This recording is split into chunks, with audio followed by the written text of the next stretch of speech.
Welcome back to എക്സാമിന്. Yes, അപ്പോൾ ഇന്ന് നമ്മൾ ഡിസ്കസ് ചെയ്യാൻ പോകുന്നത് എന്താണ് മക്കൾക്ക് എന്ന് കൃത്യമായിട്ട് അറിയാം അല്ലെ, എന്താണ് പ്രഡിക്ഷൻ ആണ്. യെസ്, അപ്പോൾ പ്രഡിക്ഷൻ എന്ന് പറയുമ്പോൾ മക്കൾ ആദ്യം തന്നെ കൃത്യമായിട്ട് മനസ്സിലാക്കി വെക്കേണ്ട കാര്യം എന്താണെന്ന് വെച്ചാൽ, ഈ നമ്മൾ പ്രഡിക്ഷനിൽ പറയുന്ന കാര്യങ്ങൾ മാത്രം പഠിക്കുക എന്നല്ല. Okay, yes. പക്ഷേ എന്താണ് നമ്മൾ കുറച്ചധികം ഇമ്പോർട്ടൻ്റ് ആയിട്ട് നോക്കേണ്ട, അല്ലെങ്കിൽ നമ്മൾ ക്വസ്റ്റ്യനിൽ ഉണ്ടാവും. നമുക്ക് തന്നെ അറിയാലോ അല്ലെ, നമ്മളൊരു വർഷമായിട്ടല്ലേ ഈ സബ്ജക്റ്റ് പഠിക്കുന്നു. ഒന്നല്ല രണ്ട്, നിങ്ങളാകുമ്പോൾ 1-2 വർഷമായി അല്ലേ.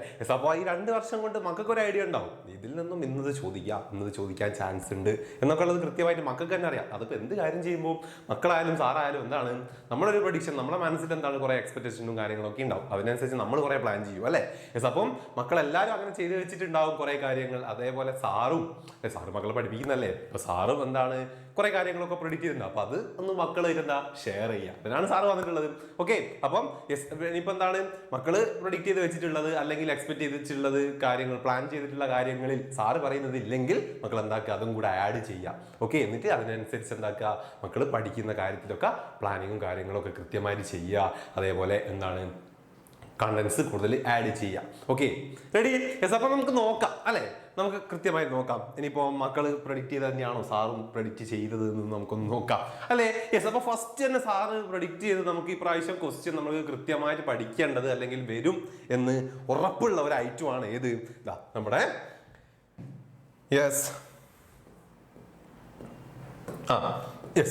നമ്മളേതാണ് capital account. Okay, capital account തന്നെ. അതേപോലെ തന്നെ ഒരു എക്സിക്യൂട്ടീവ്സ് അക്കൗണ്ട് അല്ലെ, നമ്മൾ പഠിച്ചതാണ് എവിടെ, നമ്മുടെ പാർട്ട്നേഴ്സ് റിട്ടയർമെന്റ് ആൻഡ് ഡെത്ത് എന്ന് പറയുന്ന ആ ഒരു ചാപ്റ്ററിൽ നമുക്ക് കൃത്യമായിട്ട് അറിയാം അല്ലെ, ഒരു പാർട്ട്നേഴ്സ് ക്യാപിറ്റൽ അക്കൗണ്ട് പ്രിപ്പറേഷനും തന്നെ അതേപോലെ തന്നെ എക്സിക്യൂട്ടീവ്സ് അക്കൗണ്ടും.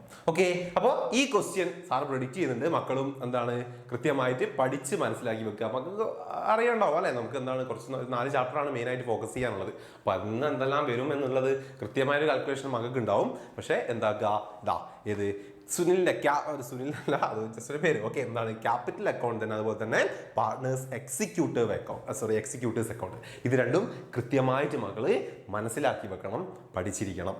ഓക്കെ, യെസ്, ഡെഫിനറ്റ് ആയിട്ട് എക്സാമിന് ഉണ്ടാവുന്നതാണ്. ദെൻ അടുത്തത് ശ്രദ്ധിച്ചോ. അടുത്തത് നോക്കുക, നമ്മുടെ profit and loss appropriation account. Okay, profit and loss appropriation account. Ready? നമ്മുടെ പ്രോഫിറ്റ് ആൻഡ് ലോസ് അക്കൗണ്ട്സ് ഒക്കെ നമ്മൾ എന്താണ് ഫസ്റ്റ് ഇയർ മുതൽ പഠിക്കുന്നതാണ് അല്ലെ. അതിന്റെ കണ്ടിന്യൂഷൻ ആയിട്ട് പുതിയൊരാൾ ഒരു സെക്കൻഡ് പാർട്ട് അല്ലെങ്കിൽ തുടർച്ച എന്നൊക്കെ പറയുന്ന പോലെ നമ്മൾ എന്താണ് പെട്ടെന്ന് പഠിച്ച ഒരു ഐറ്റമാണ് ഇത് നമ്മുടെ profit and loss appropriation account എന്നുള്ളത്. കൃത്യമായിട്ട് നമുക്ക് അറിയാം അല്ലെ, എങ്ങനെയാണ് ചെയ്യുക, എന്താണ് ഇതിന്റെ ഫോർമാറ്റ്, എന്തിനാണ് നമ്മൾ profit and loss appropriation account prepare ചെയ്യുന്നത് എന്നൊക്കെ നമ്മൾ സെറ്റായിട്ട് പഠിച്ചതാണ്, പറഞ്ഞതാണ്. അത് മക്കൾ എന്താക്കുക, ഒന്നും കൂടെ വ്യക്തമായി മനസ്സിൽ ഉറപ്പിക്കുക. നമുക്ക് ക്വസ്റ്റ്യൻ പ്രതീക്ഷിക്കുന്നു. ഓക്കെ, ഈ വർഷം നമുക്ക് കൃത്യമായിട്ട് എക്സാമ്പിൾ കാണാൻ പറ്റുന്ന ഒരു ക്വസ്റ്റ്യൻ ആണ് ഏത് നമ്മുടെ profit and loss appropriation account എന്ന് പറയുന്നത്. ഓക്കെ, അപ്പം പഠിച്ചിരിക്കണം. റെഡി? ദെൻ അടുത്തതായിട്ട് വരുന്ന ഐറ്റമാണ് ഗുഡ്വില്ലിന്റെ ട്രീറ്റ്മെന്റ്. ഓക്കെ, നമ്മൾ പ്രോബ്ലംസ് മാത്രമാണ് ഈ ഒരു പ്രഡിക്ഷൻ വീഡിയോയിൽ ഇൻക്ലൂഡ് ആക്കിയിട്ടുള്ളത്. ഓക്കെ, പിന്നെ തിയറിന്റെ നമ്മൾ സെപ്പറേറ്റ് ആയിട്ട് വേറൊരു വീഡിയോ ചെയ്തിട്ടുണ്ട്. പ്രഡിക്ഷൻ ആയിട്ടല്ല, കൃത്യമായിട്ട് മക്കൾ ഏതെല്ലാം തിയറി പഠിക്കണം എന്നുള്ളത്. ഓക്കെ, അപ്പം തിയറീസിന്റെ കേസിൽ ഒരു കോംപ്രമൈസും ഇല്ല. പറഞ്ഞിട്ടുള്ള എല്ലാ തിയറീസും, കുറച്ച് ചാപ്റ്റേഴ്സ് ഉള്ളൂ, ആ ചാപ്റ്റേഴ്സിലുള്ള വ്യക്തമായിട്ട് എല്ലാ തിയറീസും കൃത്യമായി മക്കൾ മനസ്സിലാക്കി വെക്കണം. ഓക്കെ, തിയറീസ് വിട്ട് നമുക്ക് കളിക്കാൻ പാടില്ല. ഇത് നമ്മളൊരു പ്രോബ്ലം ബേസ് മാത്രമാണ് ഈ ക്വസ്റ്റ്യൻസ് ഒക്കെ പറയുന്നത്. റെഡി? ഇതാ ഗുഡ്വില്ലിന്റെ കേസ് നമുക്ക് 2 രീതിയിൽ ഞാൻ പറഞ്ഞു. തിയറി ബേസിൽ നമുക്ക് ചിന്തിക്കാം, അതേപോലെ തന്നെ നമുക്ക് എന്താക്കാം പ്രോബ്ലമായിട്ട് നമുക്ക് എന്താക്കാം, കൃത്യമായിട്ട് ഗുഡ്വില് ക്വസ്റ്റ്യനിൽ ഇൻക്ലൂഡഡ് ആണ് ഇപ്രാവശ്യം. ഓക്കെ, അത് വരും. അതുകൊണ്ട് കൃത്യമായിട്ട് ഓർത്ത് വെക്കുക. അതിപ്പോൾ തിയറി ബേസ് ആണെങ്കിലും അതേപോലെ തന്നെ എന്താണ് പ്രോബ്ലം ബേസ്ഡ് ആണെങ്കിലും നമ്മൾ കൃത്യമായിട്ട് ശ്രദ്ധിക്കണം. ഓരോ കേസസ് കൂടെ കൃത്യമായിട്ട് പറയുന്നുണ്ട്. New partner bring his or share of goodwill, share ചെയ്യുന്ന കേസ്, അതുപോലെ തന്നെ ക്യാഷിന് ഷെയർ ചെയ്യുന്നു. ഓക്കെ, അതുപോലെ തന്നെ നമ്മൾ പഠിച്ചതാ ഡസ് നോട്ട് എന്താണ് ബ്രിങ് അല്ലെ ഗുഡ്വില്ലിന്റെ കൊടുക്കാത്ത കേസ്, അതുപോലെ തന്നെ എന്താണ് ഗുഡ്വില് ക്യാഷ് ആയിട്ട് കൊടുക്കുന്ന കേസൊക്കെ നമ്മൾ കൃത്യമായിട്ട് പറഞ്ഞാൽ. അപ്പൊ അത് എന്താക്കുക, തിയറി വൈസും മക്കൾക്ക് ഓർമ്മ ഉണ്ടാവണം. തന്നെ അതുപോലെ തന്നെ പ്രോബ്ലമാറ്റിക്കലി മക്കൾക്ക് കൃത്യമായിട്ട് ഓർമ്മയിൽ വെക്കണം. റെഡി? ഓക്കെ, ദെൻ നമ്മൾ പ്രെഡിക്റ്റ് ചെയ്യേണ്ട മക്കൾക്ക് എല്ലാവർക്കും അറിയാം, ഈ 3 ഐറ്റംസ് ഇല്ലാതെ നമുക്ക് എന്തില്ല, നമ്മുടെ +2 അക്കൗണ്ടൻസി എക്സാം ഇല്ല, ഇത് നടത്തില്ല. Okay, yes, exam നടത്തുന്നതല്ല.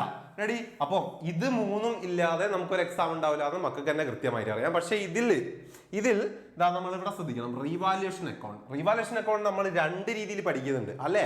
ഏതാ, ഒരു അഡ്മിഷന്റെ ടൈമിൽ നമ്മൾ പഠിക്കുന്നുണ്ട്, അതേപോലെ തന്നെ റിട്ടയർമെന്റ് ആൻഡ് ഡെത്തിന്റെ കേസിലും നമ്മൾ കൃത്യമായിട്ട് ചെയ്ത് പഠിക്കുന്നു, റീവാലുവേഷൻ പഠിക്കുന്നു. അപ്പോൾ ഇവിടെ സാറ് പറയുന്നു കൃത്യമായിട്ട് നമുക്ക് ഏതാണ് ഒരു പാർട്ട്ണർ അഡ്മിറ്റഡ് ആവുന്ന കേസസിലുള്ള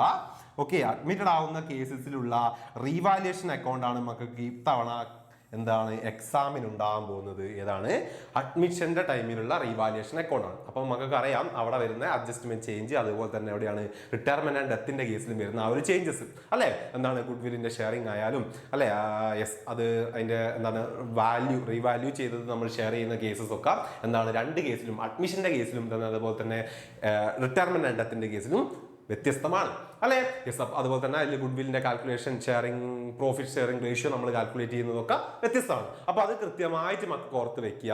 ഓക്കെ, എന്ന് വെച്ചിട്ട് എന്താണ് സാർ അതേ പറഞ്ഞു, പ്രഡിക്ഷനിൽ ഇത് പറഞ്ഞത് കൊണ്ട് പ്രഡിക്ഷനിലുള്ള കാര്യങ്ങൾ മാത്രം പഠിച്ചു പോവുക എന്നല്ല മീനിങ്, കൃത്യമായിട്ട് മനസ്സിലാക്കി വെക്കണം.